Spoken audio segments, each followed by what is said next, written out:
पैसा तो सभी को कमाना है। टाटा स्टील से पैसा हर कोई कमाना चाहता है। इतने सारे लोग हैं जो टाटा स्टील से पैसा कमाना चाहते हैं।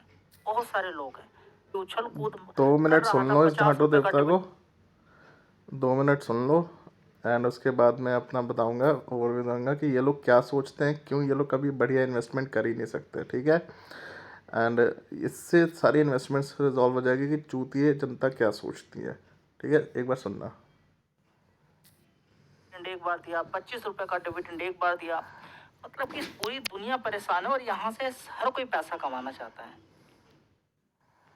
जब आपको पता है कि हर कोई पैसा कमाना चाहता है और भीड़ ज्यादा है, तो समझिए कि फिर क्या होता है। फिर होती है आपकी टेस्टिंग। आपके ऊपर टेस्ट लगाया जाता है कि कौन सफल हो सकता है।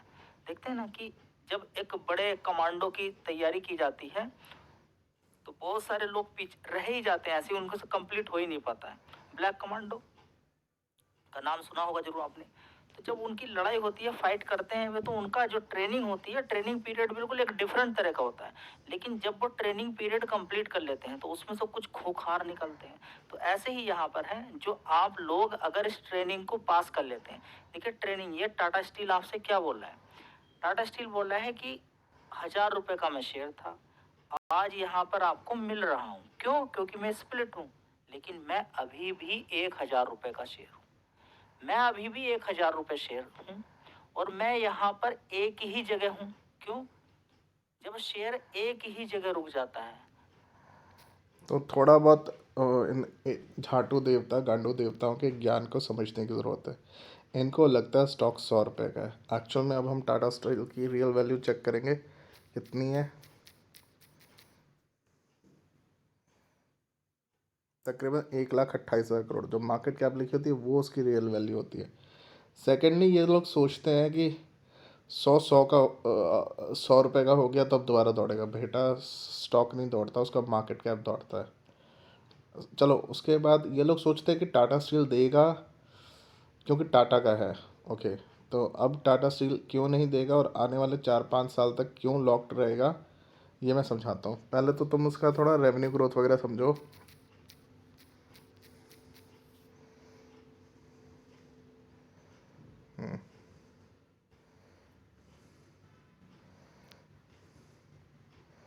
सो जो टाटा स्टील की रेवेन्यू ग्रोथ है, 1,50,000 करोड़ थी 2014 में, 2,46,000 करोड़ हुई 2022 में।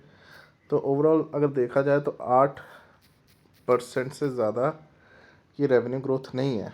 तो भाई, जिसकी 8% की रेवेन्यू ग्रोथ है उसका स्टॉक भी 8-10% से ज़्यादा नहीं दौड़ सकता। क्योंकि जिस क्योंकि मार्केट कैप उसी का बढ़ता है, जैसे टेस्ला 40-50% से, जिसका या तो प्रॉफिट ड्रेस्टिकली बढ़ जाए, 10 गुना हो जाए, या तो रेवेन्यू बढ़ जाए। तो उस हिसाब से बाजार उसको वैल्यू देने की कोशिश करता है। अब अब देखा जाए तो देखो, 80 रुपये का 2008 में था, 70 का 2018 में था, और कुछ देकर नहीं गया अभी जनता को। मतलब अभी देखा जाए तो पिछले 1.5 साल में तो दिया, बट उसके बाद 150 का टॉप बनाने के बाद देकर नहीं गया। एक्चुअली पहले ये 1000-1500 के लेवल का था, बाद में इसको स्प्लिट कर दिया तो स्टॉक्स ज़्यादा हो गया। पब्लिक क्या सोचती है कि टाटा का है, तो एक्चुअल में यार स्टील की डिमांड कितनी है, 8% से ग्रो कर रही है, उतना तो इन्फ्लेशन भी ग्रो कर रहा है। और तो एक्चुअली ये मल्टी बैगर है ही नहीं, जिससे को तुम लोग, मतलब अनपढ़ जनता मल्टी बैगर सोचती है, नाम से मल्टी बैगर सोचती है। वो एक्चुअल में मल्टी बैगर नहीं होता, क्योंकि अगर मल्टी बैगर होता तो 13 साल में सिर्फ 50%, मतलब ये तो साले ने ब्याज से भी कम पैसा दिया है। सही है कह रहा हो ना। तो एक्चुअल में यार देखो, मेटल होते हैं साइक्लिकल स्टॉक्स। साइक्लिकल यानी मतलब इनका एक सुपर साइकिल आता है और तब एक्चुअल में चाइना से बहुत ज़्यादा डिमांड आने लगती है, और जब चाइना से बहुत तगड़ी डिमांड आती है तो कमोडिटी कंपनीज़ को, मेटल कंपनीज़ को बहुत अच्छा प्रॉफिट होता है। और उन केसेस में उस वक्त इन्फ्लेशन कम होती है, इंटरेस्ट रेट्स भी लो होते हैं, साथ ही साथ एक और कंडीशन होती है कि मतलब कॉस्ट्स बहुत कम लग रही होती हैं, तो इस वजह से प्रॉफिट्स अचानक जूम अप हो जाते हैं। तब उनका वो सुपर साइकिल आता है। बट अब वो सुपर साइकिल जो वर्ल्ड की इकोनॉमी के हिसाब से ना अगेंस्ट होता है, क्योंकि वो मेटल के प्राइस को इन्फ्लेट कर देता है, और जब मेटल के प्राइस इन्फ्लेट हो जाते हैं तो यूएस परेशान हो जाता है। तो यूएस क्या करता है कि वर्ल्ड वाइड इन्फ्लेशन बढ़ने लग जाती है, जिसमें उसको तो अपने देश की इन्फ्लेशन से ज़्यादा चिंता है, तो वो उस इन्फ्लेशन को घटाने के लिए ब्याज दरें बढ़ाता है, जिस वजह से हर चीज़ की ऑपरेशनल कॉस्ट बढ़ जाती है कंपनीज़ में, हर तरह की फंक्शनिंग की कॉस्ट बढ़ जाती है। तो उस वजह से जो प्रॉफिटेबिलिटी है वो घट जाती है, 90% से घट जाती है। यानी डिमांड तो तुम्हारी आई 10-20% एक साल अचानक से, मतलब रेवेन्यू ग्रोथ, बट देखा जाए तो फिर उसके बाद तुम्हारा प्रॉफिटेबिलिटी भी घट गया और बाद में तुम्हारी डिमांड भी फिजल आउट हो गई। अब मैं क्वार्टरली रिजल्ट्स देख के बताऊंगा कैसे एक साल में इसका 90% से डिक्लाइन कर गया इसका प्रॉफिट। टाटा स्टील का मुनाफा सितंबर तिमाही में 87% घटा। 87% का मतलब होता है अगर बच्चा घटा, यानी अगर 1,000 करोड़ का होगा तो उसके बाद 87% खत्म, मतलब 130 करोड़, यानी 100 रुपये की चीज़ 13 रुपये हो जाए, उसे कहते हैं 87% का नुकसान। यानी 100 रुपये का स्टॉक अगर 13 का हो जाए तो प्रॉफिट देखो तो 90% तक प्रॉफिट घट गया। यानी पहले 12,000 करोड़ था, अब 1,200 करोड़ के करीब है। मुझे तो ये सारे नंबर्स याद होते हैं तो मैं तो झट से चुटकियों में बता सकता हूँ। तो ये हैं 70,000 सब्सक्राइबर लिए हुए यूट्यूबर्स जो ज्ञान पेलते हैं, जो अपने अपने गधों को अपने पीछे लगा के रखते हैं। नॉलेज, साइक्लिकल स्टॉक्स की कोई नॉलेज नहीं, मेटल साइकिल की कोई नॉलेज नहीं, कंजम्पशन, डिमांड, वैल्यूएशन, वैल्यूएशन तो इन्हें पता ही नहीं होती, मार्केट कैप क्या, पी कैसे कैलकुलेट करते हैं, डिविडेंड यील्ड क्या होती है। अब इसको लगता है कि पहले 20-25 रुपये का डिविडेंड देता था तो अब भी 20-25, बेटा अब वो 2.5-3 रुपये का डिविडेंड देगा। स्प्लिट हो गया ना स्टॉक, अब 10 गुना ज़्यादा हो गया ना। अगर जैसे 1,15,00,000 करोड़ की कंपनी है, 104 उसका प्राइस है, तो इसमें टोटल नंबर ऑफ शेयर्स कितने होंगे, 1,200 करोड़ तकरीबन। और पहले कितने होंगे, 120 करोड़। तो पहले स्टॉक नंबर ऑफ स्टॉक्स कम थे, प्रॉफिट अच्छा जितना भी था, तो 20-25-30 रुपये डिविडेंड दे देता था। अब 100, अब 1,200 करोड़ स्टॉक्स हो गए तो अब 20-25 के 2 या 2.5 रुपये डिविडेंड देगा।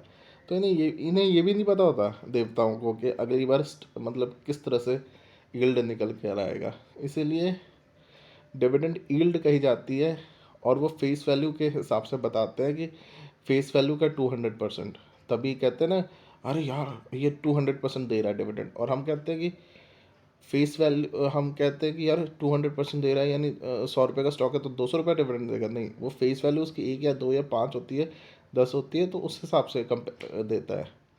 तो यार ये बातें अनपढ़ लोगों को पता नहीं। और मेरे पास तो चलो उसके पास 75,000 सब्सक्राइबर, मेरे पास 15 सब्सक्राइबर्स हैं। मेरे पास उससे 75,000 को ना ज़्यादा नॉलेज है, ज़्यादा एक्यूरेसी है, ज़्यादा अंडरस्टैंडिंग है, ज़्यादा एफिशिएंसी है। बट जो ज़्यादा यूट्यूब पे पहले आया, जैसे वीडियो एडिट करनी आती है, वो कहीं ना कहीं बाजी मार जाएगा। और अगर मैंने पैशन के साथ, अगर मैं होता है ना नौकरी में ज़्यादा बिजी रहूँगा और पैशन के साथ वीडियोस नहीं बना पाया, तो हो सकता है मैं कहीं भी ना पहुँचूँ। और हो सकता है जैसे वो गवारों की तरह बात करता है देसी ज़बान में, तो हो सकता है वो देसी ज़बान लोगों को ज़्यादा समझ आती हो और डम्स्टर्स को वो चीज़ें ज़्यादा ईजी लगती हो, तो वो हो सकता है फॉलो कर लें।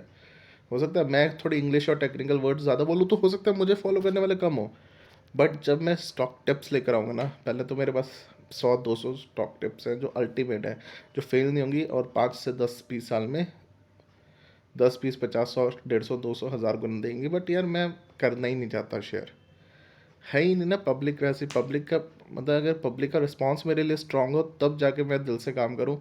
मेरा मन नहीं करता, मेरा यही मन करता अपने उन सिलेक्टेड स्टॉक्स में लगाता रहूँगा, 5-10 हज़ार, 5-10 हज़ार, 10-20 साल बाद जितना 1 करोड़, 10 करोड़, 20 करोड़ निकलेगा, मौज करेंगे।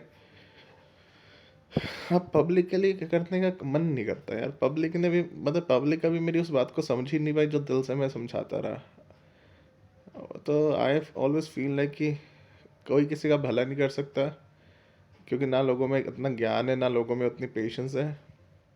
बेस्ट यही है कि जो कर सकते हो अपने लिए करो।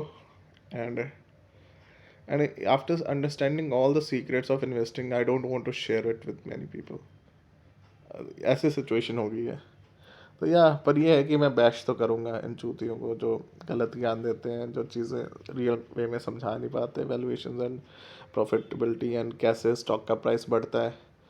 वो बस चप देंगे कि 99 लाख मिल जाएगा, तुम धैर्य रखो, तुम धैर्य रखो। अरे बेटा धैर्य रख, तुम गधेड़े हो। तुम उन लोगों के 5 साल वैसे ही ख़राब कर दोगे। तुम 5 साल ख़राब कर दोगे लोगों के। तुम उनको 5 साल में 10-20 गुना वाला 5 गुना वाला स्टॉक नहीं दिला पाओगे। तो कोई नहीं, मुझे इतना ही शेयर करनी थी अपनी नॉलेज। आज नहीं तो कल people will value me and people would find these videos to be really worthy. Thank you.